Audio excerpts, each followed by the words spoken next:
Friends अस्सलाम वालेकुम। तो स्टूडेंट्स अब हम अपना क्वेश्चन नंबर 7 करने जा रहे हैं। ये इतना इंपॉर्टेंट तो नहीं था लेकिन अक्सर पूछ लिया जाता होता है, इसलिए मैं इसको भी परफॉर्म कर रहा हूँ।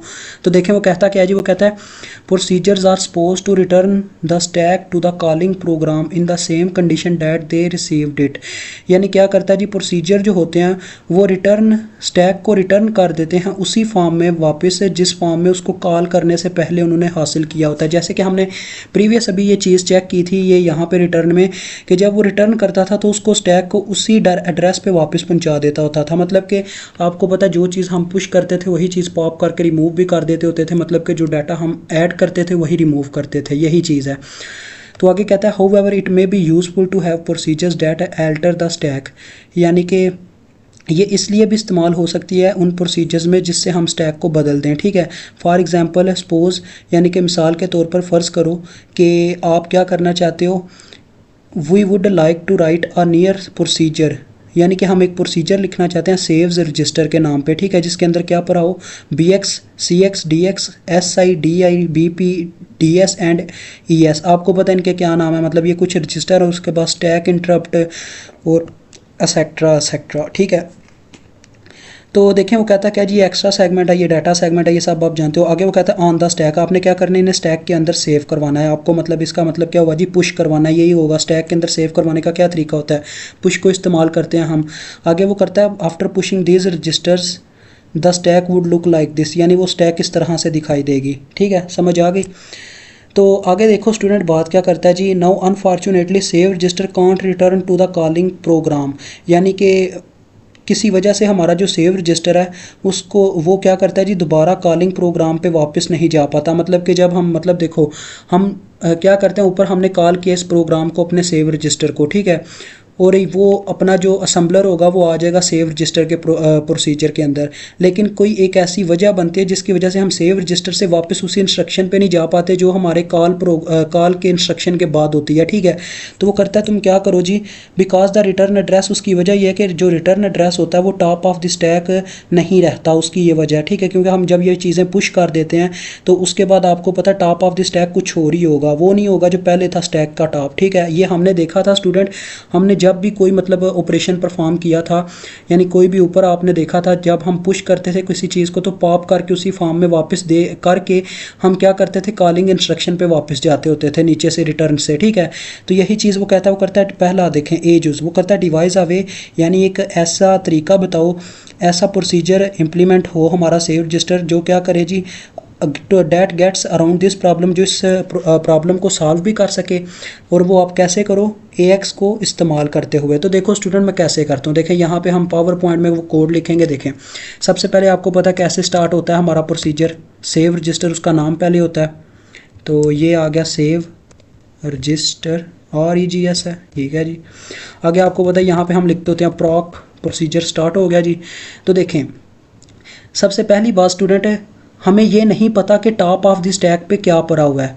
अगर हम उस वैल्यू को टॉप पे रखेंगे ना, क्योंकि अगर वो वैल्यू टॉप पे रही, शुरू में जो भी वैल्यू है उसको टॉप में रखने के लिए हम पहले किसी जगह पे सेव करवा लेते हैं। फॉर एग्जांपल कोई भी अगर वैल्यू स्टोर पड़ी हुई है, जैसे कि ये 26वीं स्लाइड है, चले मैं वापस आ जाता हूँ यहीं पे आपको दिखाने के बाद। ये देखो अगर 5 6 7 8 टॉप पे पड़ा हुआ है, हमें अभी ये नहीं पता कि उसके अंदर टॉप पे क्या पड़ा हुआ है। अगर हम इस वैल्यू को सेव रखना चाहते हैं, मतलब दोबारा टॉप बनाना चाहते हैं, तो हम पता है आपको क्या करते थे, इसको पॉप कर लेते थे, कहीं पे सेव करवा लेते थे। यही हमने यहाँ पे करना। देखो हम पहले इंस्ट्रक्शन लिख देंगे, उसने बोला AX का इस्तेमाल कर लो, मतलब जो आपकी वैल्यू पहले टॉप पे स्टैक पे पड़ी हुई है ना, इस प्रोसीजर के अंदर एंटर होते साल ही उसको AX के अंदर सेव करवा के बाद में उसी को आपने टॉप बनाना है। तो देखो जब मैं पॉप AX करूँगा तो क्या होगा जी, वो जो वैल्यू थी हमारी टॉप पे वो रिमूव हो जाएगी वहाँ से और आके AX में सेव हो जाएगी। आपको पता पॉप का ऑपरेशन जैसे परफॉर्म होता है, आपको नहीं, जिन बच्चों को नहीं पता वो जाके प्रीवियस वीडियोज़ देखें इस चैप्टर की। उसके बाद उसने जो बोला वो सारा परफॉर्म करो, पहले BX सेव करवाना, CX सबको पुश करते जाओ, पुश अपना BX हो गया, फिर पुश CX हो गया। ठीक है जी, ये सारी वैल्यू सेव होती जा रही हैं आप उसके अंदर, पुश DX हो गया जी। ठीक है, उसके बाद पुश SI हो गया, क्योंकि स्टूडेंट इसको रिटर्न करने की ना एक कंडीशन होती है कि ये उसी फॉर्म में वापस मिले, मतलब इसका टॉप वही हो जो पहले था अपने स्टैक का। ठीक है, तो देखें सारे मैं ऐड कर रहा हूँ, पुश कर रहा हूँ, उसके बाद देखें पुश DI हो गया और आगे BP आ गया अपना, फिर आगे आ गया जी पुश ये इकट्ठे ही लिख दिया मैंने, स्पेस, ठीक हो गया। आगे देखिए DS आ गया डाटा सेगमेंट, और फिर आ गया अपना पुश डाटा सेगमेंट हो गया, और उसके बाद क्या आ जाएगा जी अपना एक्स्ट्रा सेगमेंट। देखें सारे पुश हो गए।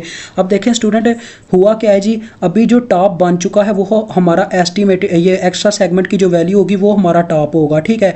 लेकिन आपको पता है हमारा टॉप पहले क्या था, जब उससे हमने अपनी मतलब के स्टैक हासिल की थी, अपने असेंबलर ने जब स्टैक हासिल की थी अपने कॉलिंग प्रोसीजर से, तब उसमें टॉप हमारा AX के अंदर जो वैल्यू स्टोर है वो थी। तो उसको टॉप बनाने के लिए हम क्या कर देंगे, लास्ट में लिख देंगे पुश AX। इससे क्या होगा जी, फिर से वही टॉप बन गया जो हमने उससे हासिल किया था। तो लिहाजा अब हम रिटर्न इंस्ट्रक्शन का इस्तेमाल कर सकते हैं। अब आप यहाँ पे रिटर्न करोगे, और आपको पता है रिटर्न करने के बाद हमारा क्या काम होता है, अपने जो बॉडी होती है उसको बंद करना, मतलब कि जो हमने लिया होता है, जैसे मेन की बॉडी बंद करते हैं, क्लोज करते हैं, वैसे इसकी बॉडी भी क्लोज करेंगे। ये मेन जैसे लिखते थे मेन एंड पी, वैसे इसे भी लिखेंगे register save register and P, ठीक है जी।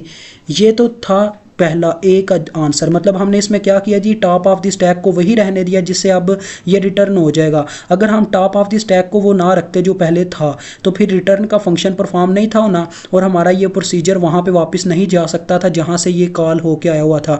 आपको पता है यहाँ पे अपने जो अपना नाम है, क्या उसका नाम है, असेंबलर को लाने के लिए आपको पता हम मेन की बॉडी में क्या करते होते हैं, कॉल करते हैं इस फंक्शन के नेम को। तो लिहाजा कॉल से जब वो यहाँ पे आ जाएगा, अगर उसका टॉप वही ना रहा तो इस रिटर्न फंक्शन से ये वो वापस वहाँ पे नहीं जाएगा जहाँ पे था, ठीक है। तो हमारे नेक्स्ट इंस्ट्रक्शन परफॉर्म ही नहीं होंगे और कोड सारा का सारा गलत हो जाएगा। तो इसीलिए हमने जो टॉप ऑफ द स्टैक था उसको सेव रखा पॉप करके AX में, और बाद में लास्ट में जाके टॉप ही बना दिया। अब सब हमारा क्वेश्चन नंबर 1 परफॉर्म हो गया, यानी कि A यूज इसकी सॉल्व हो गया। अब देखते हैं इसकी B यूज देखें। इसमें वो कहता है कि write a procedure restore register that restore the registers that save register has saved. यानी कि वो कहना चाहता है कि आपने जो वैल्यूज़ मतलब कि पहले सेव रजिस्टर में रखवाई हैं ना, जैसे आपको पता है वही चक्कर है कि हमने ये वैल्यूज़ सेव करवा दी हुई हैं, तो उन्हीं वैल्यूज़ को दोबारा उन्हीं रजिस्टर में सेव करवाओ जहाँ से आपने वो वैल्यूज़ इसके अंदर स्टैक के अंदर सेव करवाई हैं। क्योंकि अभी ये वैल्यूज स्टैक में पड़ी हुई हैं, यहाँ से रिमूव हो चुकी हैं जिनके अंदर ये वैल्यूज़ सेव थी। जब हमने पुश कर दिया तो BX में वो वैल्यू पता नहीं कहाँ पे गुम हो गई, उसकी मेमोरी लोकेशन नहीं रही होगी, ठीक है। और CX किया तो CX की मेमोरी लोकेशन की वजह से भी वो भी वैल्यू गुम हो गई। तो देखें अब ये वैल्यू हम कैसे हासिल करते हैं वापस। तो स्टूडेंट आपको पता है टॉप और अपना वो क्या नाम है, टॉप और दूसरा नंबर पे मतलब टॉप सेम रखने के लिए रिस्टोर इंस्ट्रक्शन सेव रखने के लिए आपको पता हमने फिर से वही काम करना है कि पॉप AX, पहले AX जो टॉप होगी, टॉप पे वैल्यू होगी हमारी, ये जैसे पुश AX थी, या हमने AX में पता ना आपको ये जो टॉप पहली वाली वैल्यू थी उसको सेव करवाया हुआ है पुश AX के अंदर के थ्रू। तो उसी वैल्यू को आपने पहले पॉप करके सेव रख लेना है और लास्ट में पुश करवा के उसका टॉप सेम बना देना ताकि रिटर्न फंक्शन परफॉर्म हो जाए। अदरवाइज आपको पता है ये रिटर्न का फंक्शन परफॉर्म नहीं हो सकेगा। अब मैं इसी के सामने दूसरा कोड लिखने लगा हूँ। देखें रीस्टोर रजिस्टर। अब हम क्या करने लगे हैं, वो सारी वैल्यूज़ वापस से स्टोर करवाने लगे हैं इस इंस्ट्रक्शन के थ्रू। तो देखो प्रॉक, अब देखें स्टूडेंट्स होता क्या है जी, यहाँ पे मुझे स्पेसेस डालनी पड़ेंगी। चलें अब देखें स्टूडेंट्स, ये दोनों तो इंस्ट्रक्शन सेम रहेंगी क्योंकि हमने टॉप को सेम रखना है अपनी इंस्ट्रक्शन परफॉर्म करने के लिए। ये इंस्ट्रक्शन सेम रहेंगी, पॉप AX और अपनी पुश AX ये वाली। लेकिन देखें अब हम क्या चाहते हैं, BX के अंदर हमारी कौन सी वैल्यू स्टोर हो, उसकी अपनी वैल्यू। तो आपको पता है टॉप ऑफ द स्टैक अब क्या है, ये हमारा एक्स्ट्रा सेगमेंट है। अगर हम चाहते हैं ये वाली वैल्यू जाके दोबारा एक्स्ट्रा सेगमेंट की सेव हो एक्स्ट्रा सेगमेंट के अंदर ही, तो जो टॉप ऑफ द वैल्यू है उससे पहले पॉप करना होगा। तो देखो टॉप ऑफ द वैल्यू को कौन सी है, एक्स्ट्रा सेगमेंट। अब हमें ये सारा का सारा कोड उल्टा करना पड़ेगा। पहले मैं एक्स्ट्रा सेगमेंट को पॉप करूँगा तो क्या होगा जी, टॉप ऑफ द वैल्यू थी इस वक्त हमारी, पहले पुश AX थी, यानी AX हमारा टॉप था पहले, उसको हमने पॉप करके साइड पे कर दिया, ठीक है। तो आ गई ES की वैल्यू टॉप पे आ गई। अब हमने ES के अंदर ही वो वैल्यू सेव करवानी थी एक्स्ट्रा सेगमेंट, इसी वजह से हमने क्या किया, पहले पॉप एक्स्ट्रा सेगमेंट किया। अब ये वैल्यू जाके एक्स्ट्रा सेगमेंट में सेव हो जाएगी। आगे नेक्स्ट देखो, ये यार स्पेसेस का चक्कर मसला है। अब देखें उसके बाद ये वैल्यू जब सेव होगी तो टॉप बन गया हमारा डाटा सेगमेंट। अब डाटा सेगमेंट में उसी की वैल्यू अगर सेव करवानी है तो पॉप डाटा सेगमेंट लिखेंगे तो क्या होगा जी, जो टॉप की वैल्यू होगी वो जाके डाटा सेगमेंट में सेव हो जाएगी। मतलब ये वाली वैल्यू जाके डाटा सेगमेंट में ही सेव हो जाएगी। तो यही आपको मेन पॉइंट समझाना था कि आपने ये नहीं करना किसी कोड को सारा बस पुश की जगह पॉप करके आप गलती ना कर बैठो, ये काम नहीं करना। अब देखो डाटा सेगमेंट की जब वैल्यू से पॉप होगी डिलीट होगी तो स्टैक पॉइंटर यहाँ पे आ गया। अब ये हमारा बन गया क्या जी, टॉप बन गया। तो इसी तरह से आप आपने सारी पॉप लिखते जाना। अब मुझे उम्मीद आपको समझ आ गया, मैं सारी डायरेक्ट लिखने लगा हूँ। देखो DS के बाद हमारा BP टॉप बन चुका है तो इसको पॉप कर दिया, ठीक है। उसके बाद हमारा जी क्या बन गया, BP के बाद DI डाटा इंटरप्ट, तो उसको हमने पॉप करके डाटा इंटरप्ट में ही सेव करवा दिया। उसके बाद जी हमारा टॉप बन गया स्टैक इंटरप्ट, ये SI, तो लिहाजा हमने क्या किया जी, उसी को पॉप करके उसी के अंदर सेव करवा दिया, ठीक है।